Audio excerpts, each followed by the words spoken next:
America is the biggest pickup truck market on earth. The Ford F-Series has been the best-selling vehicle in the United States for 47 consecutive years. Not the best-selling truck. The best-selling vehicle, full stop. And yet right now, somewhere in Australia, a farmer is pulling a stump out of the ground with a truck you will never be allowed to buy. In Thailand, that same truck is a national icon the way the F-150 is here. In conflict zones across Africa and the Middle East, it is the vehicle of choice for people who literally cannot afford for it to break down. And in warehouses in Japan, there are compact diesel workhorses so capable that American farmers are importing 25-year-old versions just to get their hands on something that works. You can't buy any of these trucks new. Not because they're dangerous, not because they failed some test, because 60 years ago, a president made a backroom deal about chicken. This is the story of 10 pickup trucks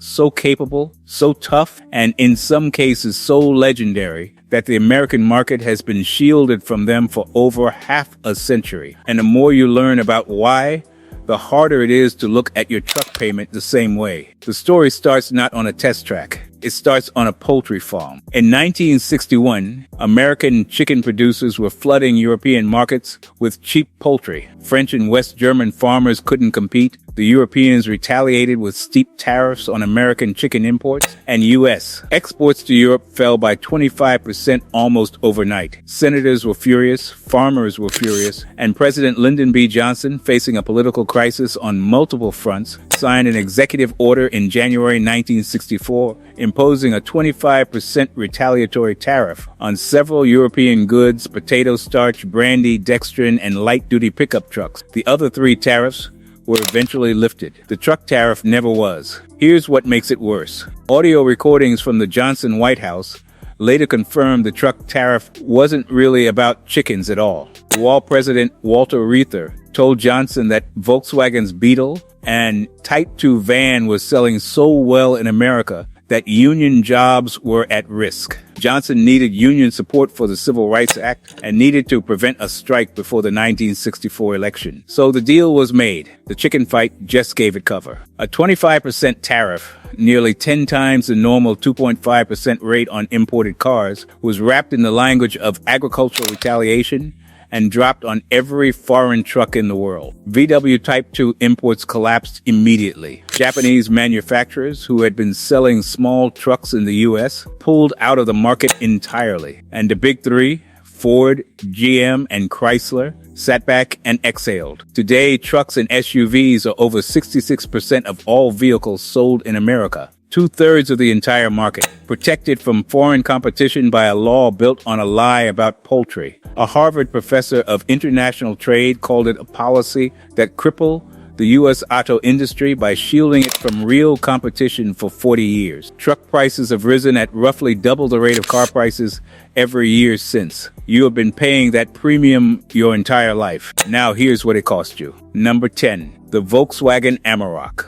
In Europe, South America, South Africa, and Australia, if you want a refined mid-sized diesel truck with real towing numbers and an interior that doesn't feel like a penalty, you buy an Amarok. The current generation is built on a Ford Ranger platform underneath with VW's own body, its digital cockpit instrument cluster, and Harman Kardon audio as an option. It can tow serious weight. It rides like a European vehicle because it is one. It's unavailable in the United States because the 25% chicken tax plus the cost of re-engineering it for American safety standards would make it economically unworkable. VW looked at the math and concluded it would be easier to design a new American truck from scratch than import this one. That sentence tells you everything about the distortion this law has created. Number 9, the Nissan Navara. The Navara has spent decades as one of Nissan's most critical global vehicles. Diesel variants, proper four-wheel drive systems engineered for daily professional use, not weekend trails. And the Navara holds a distinction almost no other truck on this list can claim. When Mercedes-Benz decided to build a pickup truck, this is the platform they chose. When a company with virtually unlimited engineering resources looks at every truck on Earth and picks this one as the foundation, that is an endorsement. Americans got neither the Navara nor the truck Mercedes built on top of it. Number 8. The Mercedes-Benz X-Class. Mercedes-Benz built a pickup truck, a real one, with their suspension tuning, their quality focus, and a body wider than the Navara underneath, which made it genuinely better to drive. It went on sale in 2017 across Australia, South Africa, and Europe. It was discontinued in 2020, having never been offered in the United States a single day. Mercedes ran the numbers on the chicken tax, ran the numbers on local manufacturing, and walked away. American buyers who wanted a pickup with a 3-pointed star were told no. That decision was made for you. Before the X-Class existed, by a deal cut in a room you were never in. Number 7. The Isuzu D-Max. Reliability surveys in Australia, South Africa, and Southeast Asia don't just put the D-Max at the top of the mid-size segment. They put it at the top overall, against trucks of every class and size. It is lighter than most competitors. Its diesel engine runs efficiently under daily, hard use. The suspension was engineered around serious payload carrying, which means it doesn't wallow under load the way softer trucks do. When Mazda needed a new mid-size truck platform, they chose the D-Max. When Chevrolet needed a compact commercial van for North America, they turned to Isuzu for help. The D-Max pickup itself has never been here. The tariff wall made it commercially impossible, and the market moved on without it. If you've made it this far and you're starting to feel like the American truck market is a rigged game, you're not wrong. Subscribe now, because there is so much more to this story, and none of it gets easier to hear. Number 6. The Mitsubishi Triton. The Triton, the L200 in many markets, has been in continuous production since 1978. Nearly 50 years of the same truck, refined steadily, sold to farmers and contractors across Southeast Asia, Australia, and Europe. Diesel engine, real low in torque, goes places. Works in Thailand, it consistently ranks among the best-selling vehicles nationally. In the UK, it's been a farm fleet staple for decades. Americans had a version of this truck, the Mighty Max, until 1996, when it became uneconomical to import and it vanished. Mitsubishi has had no pickup truck in America for nearly 30 years, one of the longest-running truck names on earth. Completely absent here. Tariff about poultry. Number 5. The Ford Ranger T6 Diesel. This one is particularly painful because the Ranger does exist in the United States, but the American Ranger and the Global Ranger are not the same vehicle. In Australia, Europe, and South Africa, the Ranger is available with a 3.0-liter turbo diesel V6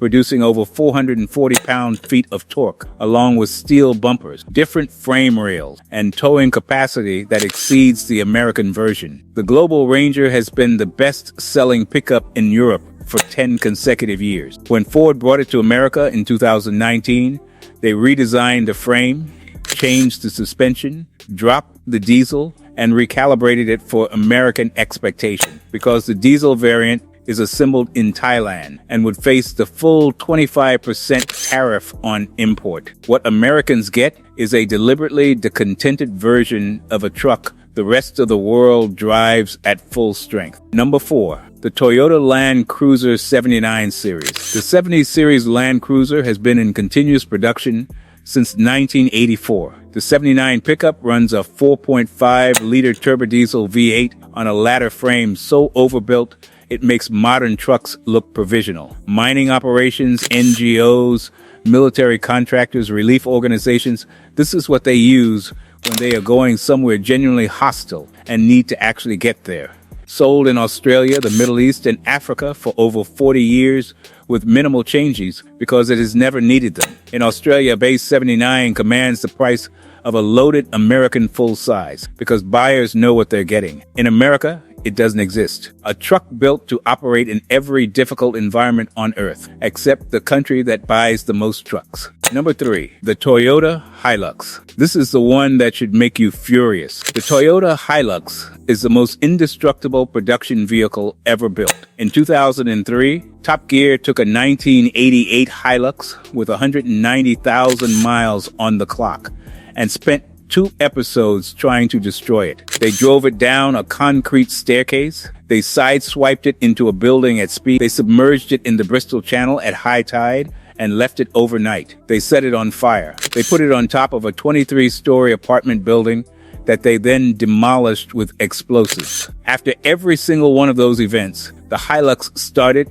and drove away with basic tools only, no replacement parts. That truck, the one that survived a building coming down around it, is sold in over 180 countries. It is the best-selling vehicle in Australia, not the best-selling truck, the best-selling everything. It is the choice of humanitarian organizations operating in places where a breakdown is a life or death situation. And it was sold in America from 1972 to 1995 as the Toyota pickup before the economic math made it impossible to keep importing. Toyota replaced it with the Tacoma and gave the Hilux to the rest of the world. The truck that couldn't be killed is the truck America decided to live without.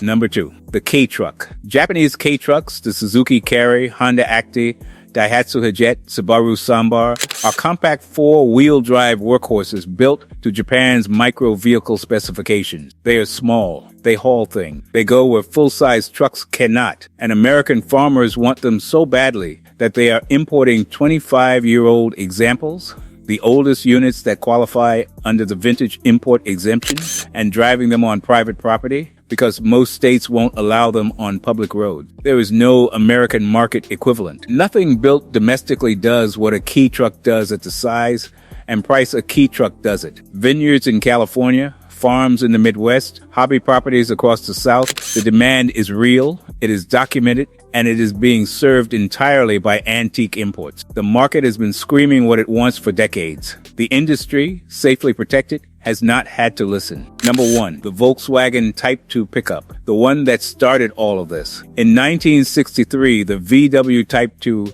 van, camper, pickup was selling in America for about $2,100. It was affordable. It was practical. It worked. Walter Reuther looked at it and saw an imported vehicle where an American vehicle should be. He told Johnson. Johnson needed Reuther. A deal was made, wrapped in the language of chicken, and the Type 2 pickup went from $2,100 to $2,625 overnight, with no vote, no hearing, and no consumer input. It disappeared from American roads within a few years, not because the market rejected it, because 2 men in a room decided the market wasn't allowed to choose. The tariff named after that deal is still in effect today, in 2025. The chicken dispute it claimed to be about was resolved within a few years. The truck protection it was really about has never been touched, because the companies that benefit from it are among the most profitable and politically connected in American history. Trucks are 2/3 of the entire U.S. vehicle market. Every F-150, every Silverado, every Ram sold at a markup that would not survive real competition. That is the world the chicken tax built. The Hilux that survived the demolition, the D-Max trusted by fleets on 4 continents, the Diesel Ranger that's won Europe's best selling truck award 10 years straight, the Land Cruiser built for environments where failure is fatal. The Key trucks American farmers are importing as antiques because nothing domestic fills the same role. All of it kept from you, not by consumer choice, by a deal about poultry, lobbied into permanence by 3 companies that needed you to have nowhere else to go. If that makes you angry, good, subscribe, because the story of what gets kept from American buyers and who profits from it is one we're going to keep telling. You deserve to know what you're not being allowed to choose.